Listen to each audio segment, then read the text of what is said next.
பன்னீரில் அபிஷேகம் நீரில் அலங்காரம் அதிரூபம் கொண்ட முருகன் நீ புரியாமல் அடியேனும் பிழை 100 செய்தாலும் பொறுத்தருளும் செல்வக்குமரன் பொய்யான மயிலேறும் காட்சி எழியாவும் ஒளி வீசும் தெய்வாம்சமே பொய்யான என் வாழ்க்கை புவி மீது நிலையாக அருள் செய்ய வர வேணுமே நீ அருள் செய்ய வர வேணுமே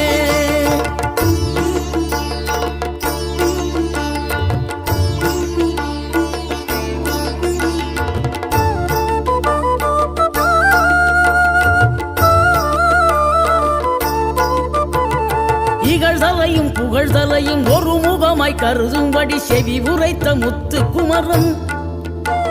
நீ வறுமையையும் வளமையையும் சமநிலையை உணரும்படி மதி கொடுத்த